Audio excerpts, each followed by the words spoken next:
Bonjour tout le monde, mon nom est Sébastien Lajoie, je suis journaliste sportif au journal La Tribune à Sherbrooke, mais également président du comité de sélection du mérite sportif de l'Estrie. En cette année 2020 un peu particulière et à l'aube de notre 40e anniversaire du Gala du mérite sportif de l'Estrie, on a décidé de se réinventer un peu et de contacter tous les organismes sportifs de la région afin de voir comment ils ont vécu cette saison 2020 très spéciale. Nous avons avec nous Franklin Doré, qui est président du conseil d'administration du club de boxe de Sherbrooke. Bonjour Franklin. Bonjour Sébastien, ça va bien? Ça va très bien, toi? Oui, on est chanceux en Estrie, ça va bien. Alors Franklin, comment on a passé à travers cette crise et comment on gère tout ça au jour le jour au club de boxe de Sherbrooke? Beaucoup de meetings, beaucoup d'appels, beaucoup de modifications, mais le club, on est chanceux avec toute l'équipe que j'ai. On a réussi à reprendre les cours en septembre. On fonctionne à peu près à 50% de ce qu'on faisait habituellement. J'ai eu une grosse réalité cette année, c'est que j'ai dû remplacer 3 entraîneurs qui ont quitté pour une multitude de raisons. La distance, les horaires, changement d'emploi, tout ça, et la retraite. Que j'avais 3 gros programmes que j'avais à combler qui mettaient en péril le club pour cette année, pour septembre. C'était mon sport-études qui demandait un entraîneur 2 jours, 5 jours semaine, qui était le gros morceau. Ensuite de ça, 2 jours semaine durant le jour avec le Rock Steady Boxing pour les gens atteints du Parkinson et pour mon cours de jeunes. Que suite avec les discussions avec le CA, mes entraîneurs et tout ça, on avait une problématique de trouver ça parce qu'on ne pouvait pas recommencer en septembre, surtout pour le sport-études, ce qui était notre urgence en priorité.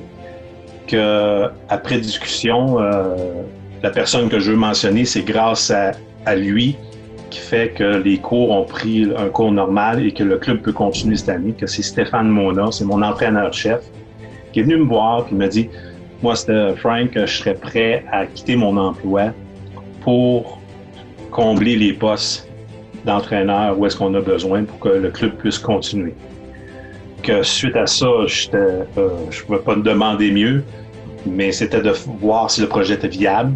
Qu'avec la ville de Sherbrooke, Sébastien Tison, le conseil sport-loisirs, Sabrina Bernier, on s'est consulté, puis ils m'ont aidé là-dedans. Et puis, il y a eu beaucoup le club. Et puis, on a emboîté le pas. Et puis, depuis septembre, Stéphane est à l'emploi du club de boxe à temps plein pour combler ces postes-là. Puis, Stéphane est bien connu au club de boxe. Ça fait déjà quelques années qu'il est là avec vous. Ah, Stéphane, ça doit faire 20-25 ans qu'il est au club. Moi, ça fait 25 ans que je suis bénévole au club, puis Stéphane était là comme boxeur.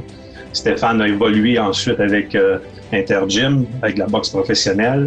Et puis, il est revenu comme entraîneur. Après ça, il est devenu entraîneur-chef. Et puis là, c'est un gros pilier là, en ce moment là, pour le club. C'est réellement... On était très chanceux, puis chanceux côté financier qu'on puisse combler ça puis mettre le projet viable. C'était assez ardu, mais on a réussi. Maintenant que vous avez stabilisé cette facette de votre offre de service, qu'est-ce qui vous attend dans les prochaines semaines? J'espère qu'on ne tombera pas en rouge, on est un peu dans l'incertitude, puis j'espère que l'année prochaine, on va être en mesure de faire des galas de boxe. On est réellement en attente, on fonctionne à 50%. Tout va bien, toutes les disciplines, tous les niveaux, jeunes, adultes, récréatifs, compétition, sport et études et Parkinson Estrie avec le Rock Steady Boxing, tout fonctionne, tout roule, mais à 50%.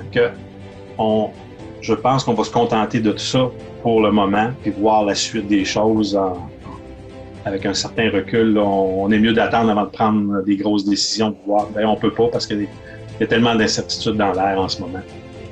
Mais quand même une situation qui vous a permis de vous trouver un entraîneur maintenant à temps plein, ça démontre à quel point l'implication des gens dans la structure des clubs est importante. Franklin Doré du club de boxe de Sherbrooke, merci beaucoup. Merci à vous. Et maintenant, nous allons parler de patinage artistique avec Lucie Bouffard, qui est présidente de Patinage Estrie. Allô Lucie, comment ça va?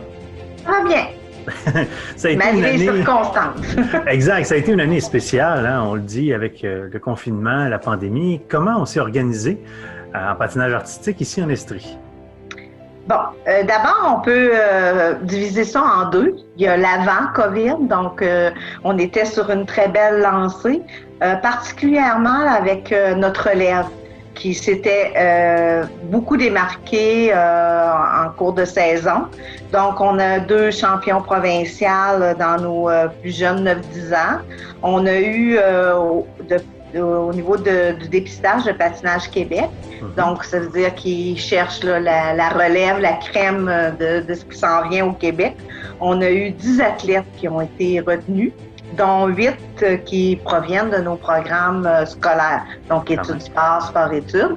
Donc, ce qui est une très belle vitrine pour nos patineurs. Par la suite, on a eu, lors de la dernière compétition auquel on a participé, en fait, on avait une délégation de 19 athlètes, jeunes athlètes au niveau provincial, et 15 ont fait le top 10 au niveau provincial, dont 8 podiums. Donc, on considère que on teste une très belle lancée. On a plusieurs de nos athlètes plus âgés qui se sont retirés. Mais par contre, on était très enchantés de voir que notre relève était là pour nous qu'on s'en aille vers un avenir là, très prometteur. Fait que ça, c'était très encourageant. Après ça est arrivé l'annonce de l'annulation des championnats du monde de patinage artistique. Donc, pour nous autres, c'était le début de la fin. C'est là, après ça, que tout a déboulé.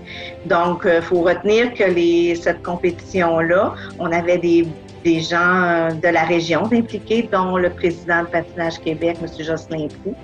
On avait Carl Perrault du Club de Magog, président, qui lui aussi est impliqué. On avait Anne-Claude Dion, qui est une ancienne patineuse de l'Estrie et résidente en Estrie, qui est la directrice générale. Donc, tous ces gens-là avaient mis beaucoup de temps et d'énergie pour cette activité-là.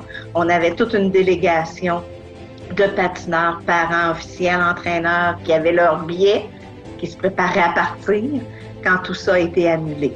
Fait que ça a été vraiment le début de toute l'aventure de la COVID. Après ça, on est comme tout le monde, on a subi la pause, l'arrêt et tout le plan de relance. Donc, comment se réorganiser, restructurer. Donc, à l'été, on a pu redémarrer avec nos plateaux d'école d'été modifiés. Donc, on a dû apporter beaucoup de mesures. On avait les restrictions de la santé publique, de Patinage Québec. Et nous aussi, au patinage, on avait imposé encore des règles. Là. On avait rajouté de façon à être vraiment très sécuritaire. On voulait que nos athlètes, on avait à peu près 100 athlètes qui se sont entraînés tout l'été, mais de façon très sécuritaire et qui ont pu continuer leur progression puis leur cheminement malgré tout. Après ça, on a eu notre début de saison au mois de septembre. Donc, on a aidé les petits clubs à tout redémarrer. La majorité avait pu repartir. On était en pleine lancée de début d'année dans une zone orange, donc avec des règles et des mesures appropriées. Certains qui avaient même des avantages à certains égards parce que au niveau de nos tout petits, notre patinage plus, on avait un nombre minimum permis sur la glace. À ce moment-là, ça faisait presque du semi-privé. Donc, on avait, exemple, on pouvait avoir 3 entraîneurs avec 18 patineurs sur la glace et nos assistantes de programme. Donc, faisait quand même un service de grande qualité pour ceux qui ont eu la chance d'être acceptés parce qu'on a dû, dans certains clubs, on ne pouvait pas toutes les prendre à cause de la restriction. Fait que ça avait un volet pour eux autres avantageux. Nos patineurs, donc, ont repris l'entraînement par bulle. On a fonctionné toute une réorganisation, essayé de respecter la notion qu'on a tellement entendu parler, la notion de bulle. Et s'en est suivi après ça pendant qu'on était dans la zone orange, on a réussi à organiser une activité de ce qu'on appelle une simulation de compétition. Donc, c'est pas quelque chose qui comptait, mais on a fait comme une vraie compétition. Donc, nos patineurs ont livré des performances. On avait 4 officiels de la région qui étaient sur place, parce que c'était sur le nombre qu'on avait le droit. Et tout était filmé et les juges ont évalué les performances le lendemain à partir des vidéos. Et chaque patineur a reçu des commentaires, des pointages avec un système maison qu'on avait fait. Et ça a été une super belle expérience pour nos athlètes de pouvoir vivre un semblant de compétition. Pour nos officiels aussi de la région qui ont pu un petit peu se remettre dedans, nos entraîneurs qui étaient tellement excités de pouvoir retourner dans une atmosphère compétitive. Donc ça a été très bien. Après ça, on est tombé en zone rouge. Là, à ce moment-là, c'était un peu triste pour nos patineurs récréatifs qui ont dû tout arrêter. Seuls les patineurs inscrits dans les programmes scolaires, donc sport-études, études du sport ou collégiales, ont pu poursuivre l'entraînement. Et puis, on avait pour nos athlètes juniors et seniors, eux autres devaient se qualifier pour aller faire le défi de l'Est du Canada, puis ensuite les championnats canadiens. Ça s'est fait de façon virtuelle. C'est-à-dire qu'ils devaient faire leurs vidéos et ça, c'était tout régi. Il y avait un représentant de Patinage Québec qui était en ligne, qui suivait. Donc, il y avait la période d'échauffement, la présentation du vidéo. Et après ça, on envoyait les vidéos à Patinage Québec. Et en même temps, par une ordre, ils étaient tous évalués et il y avait un classement. Tout ça pour déterminer les patineurs, les 8 patineurs qui se qualifiaient pour l'étape suivante. Donc, nous, on a eu 3 athlètes de la région qui ont tenté de se qualifier. Donc, on avait Camille Perrault qui a réussi à se qualifier chez les juniors. On avait Océane Roux-Parenteau qui, malheureusement, n'a pas réussi, mais elle était très proche, donc très heureuse de ses performances. Et en danse, on a eu Alexandre Fauché qui, lui, s'est qualifié. Donc, ces patineurs-là vont passer à l'étape suivante. Les 2 patineurs qualifiés passent à l'étape suivante qui est supposée avoir lieu en janvier. Donc, ça résume un petit peu là, présentement où est-ce qu'on est rendu. Donc, on envisage quand même de tenir des compétitions malgré tout. Si on revient en zone orange, on l'a prouvé avec notre simulation qu'on est capable d'organiser des compétitions. On est capable d'organiser certaines activités. Pendant toute cette période-là aussi, même pendant le confinement, nos athlètes patineurs de compétition ont quand même réussi à faire beaucoup d'entraînements hors glace, supervisés par vidéo et tout ça. Donc, on a trouvé nos entraîneurs ont trouvé toutes sortes de moyens. Je sais que pendant la période des fêtes, il y a plein d'activités aussi qui est planifiée pour nos patineurs du sport-études et du sport, malgré qu'ils ne chausseront pas les patins. Il y a aussi, par exemple, dans tout ça, ceux qui ont été le plus affectés, je pense que c'est nos patineurs des patinages synchronisés, nos équipes. Eux autres n'ont jamais eu le droit de se retoucher. Là. Donc, on sait que pour eux autres, c'était quand même un élément essentiel. Les équipes se sont quand même entraînées intensivement tout l'été. Ils ont débuté l'automne, mais quand est arrivée la période du mois d'octobre, donc là, il y a eu un petit peu de découragement quand ils ont su qu'il n'y aurait aucune compétition de patinage synchronisé de l'année. Donc, c'est sûr que là, l'intérêt a beaucoup diminué. En plus, Sherbrooke devait être l'hôte des championnats nationaux de patinage synchronisé en février, qui ont été annulés.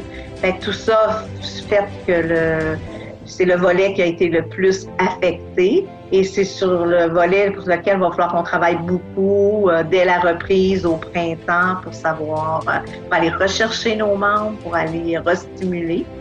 Fait que dès janvier, on va avoir des plans de relance, des équipes qui vont travailler à savoir comment on peut remettre tout le monde sur la glace, puis avec des activités motivantes, parce que on croit qu'au printemps, donc avril, mai, juin, qu'on va pouvoir reprendre des activités. Fait qu'il va falloir être créatif puis innover pour essayer de ramener tout le monde pour que quand on arrive en septembre prochain, que les clubs retrouvent tout leur membership et qu'on puisse relancer le patinage. Fait que c'est un petit peu le plan là, pour ce qui est des athlètes. On a aussi au travers nos officiels qu'on ne veut pas perdre. qui sont quand même très importants. Beaucoup n'étaient pas habiles avec tout ce qui est le web, tout ce qui est informatisé. Donc, beaucoup de formation, de suivi s'est fait via le web. Il y en a certains que ça a été plus difficile. Fait qu'il faut aller les rechercher, pour les garder motivés. Nos entraîneurs qui, nous, on a de particulier, on a une partie des entraîneurs que c'est un autre emploi, mais on en a aussi une partie que c'est leur emploi principal. Donc, tous ces entraîneurs-là, va falloir les supporter pour que, si on veut les garder avec nous autres, puis pour le bien du développement du patinage. Fait que c'est un peu le plan là, pour le patinage. Lucie Bouchard, merci beaucoup. Bienvenue.